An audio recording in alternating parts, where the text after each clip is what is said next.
सबको जय मसीह की। मेरे प्रियो, यूं तो हर मसीही लोगों को बाइबल के कहानियों के बारे में जानकारी होती है, लेकिन उन कहानियों के अंदर भी कुछ खास कहानियां भी होती है, जो खुखार अपराधी का हृदय भी बदल सकता है। ऐसे ही प्रेरणादायक कहानी आज आपके लिए लाया हूँ। कहानी का शीर्षक है खुखार अपराधी साउल का पौलुस बनना। यह कहानी बाइबल के नए नियम में, विशेष रूप से प्रेरितों के काम नामक पुस्तक में पाई जाती है। साउल अपराधी से परमेश्वर का दास कैसे बना। मेरे प्रियो, साउल का जन्म तारसुस नामक शहर में हुआ था, जो कि उस समय रोमन साम्राज्य का हिस्सा था। साउल एक फरीसी था और यहूदियों की धार्मिक व्यवस्था का कट्टर समर्थक था। उसने गमालियल नामक प्रसिद्ध यहूदी विद्वान के पास अध्ययन किया था। साउल प्रारंभ में ईसाइयों का घोर विरोधी था और यरूशलेम में ईसाइयों को पकड़वाने और उन्हें यातनाएं देने में सक्रिय भूमिका निभाता था। ईसाइयों को पकड़ने के लिए साउल को दमिश्क की यात्रा पर भेजा गया था। वह दमिश्क जा रहा था ताकि वहां के ईसाई अनुयायियों को गिरफ्तार कर सके और यरूशलेम ले जा सके। लेकिन उसकी यात्रा के दौरान कुछ अप्रत्याशित घटना घटती है। जब साउल और उसका काफिला दमिश्क के निकट पहुंचा, तब अचानक एक तीव्र प्रकाश ने उसे घेर लिया। वह जमीन पर गिर गया और उसने एक आवाज सुनी, साउल, हे साउल, तू मुझे क्यों सताता है। साउल ने पूछा, हे प्रभु, तू कौन है। तो उसने उत्तर दिया, मैं यीशु हूँ, जिसे तू सताता है। यह सुनकर साउल स्तब्ध हो गया। उस प्रकाश की तीव्रता के कारण साउल 3 दिनों तक दृष्टिहीन हो गया। उसके साथियों ने उसे दमिश्क ले जाकर यहूदा नामक व्यक्ति के घर में ठहराया। 3 दिनों तक साउल ने न कुछ खाया और न ही कुछ पिया।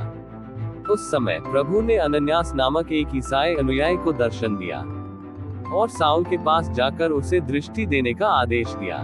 अनन्यास पहले हिचकिचाया, क्योंकि साउल का ईसाइयों के प्रति क्रूरता का इतिहास था। लेकिन प्रभु ने अनन्यास को आश्वासन दिया कि साउल अब चुना हुआ पात्र है और वह गैर यहूदियों और राजाओं के बीच प्रभु का संदेश फैलाएगा। अनन्यास ने साउल के पास जाकर कहा, भाई साउल, प्रभु यीशु, जो तुझे रास्ते में प्रकट हुआ था, उसने मुझे भेजा है ताकि तू दृष्टि पाए और पवित्र आत्मा से भर जाए। अनन्यास ने साउल पर हाथ रखा और उसके तुरंत बाद साउल की दृष्टि लौट आई। उसने तुरंत बपतिस्मा लिया और भोजन करके अपनी ताकत प्राप्त की। साउल के रूपांतरण के बाद उसका नाम पौलुस रखा गया। पौलुस ने तुरंत दमिश्क में यीशु का प्रचार शुरू कर दिया, जिससे लोग हैरान रह गए। जो व्यक्ति पहले ईसाइयों का कट्टर विरोधी था, अब उसी उत्साह से यीशु मसीह के बारे में प्रचार कर रहा था। पौलुस ने प्रारंभिक समय में अरब के रेगिस्तान में जाकर आत्मा मंथन किया और प्रभु से गहन शिक्षा प्राप्त की। बाद में वह यरूशलेम लौट आया और प्रेरितों से मिला। प्रेरितों ने पहले उसे शक की नजर से देखा, लेकिन बरनाबास ने उसकी सच्चाई की पुष्टि की। पौलुस ने कई मिशनरी यात्राएं की, जिनमें उसने गैर यहूदी स्थानों में जाकर प्रभु यीशु का प्रचार किया। पौलुस ने अनेक चर्चों की स्थापना की और उनके लिए पत्र लिखे, जिन्हें आज बाइबल के नए नियम में शामिल किया गया है। उसकी शिक्षा और प्रचार ने ईसाई धर्म को गहरे तक प्रभावित किया और उसकी विरासत आज भी प्रासंगिक है।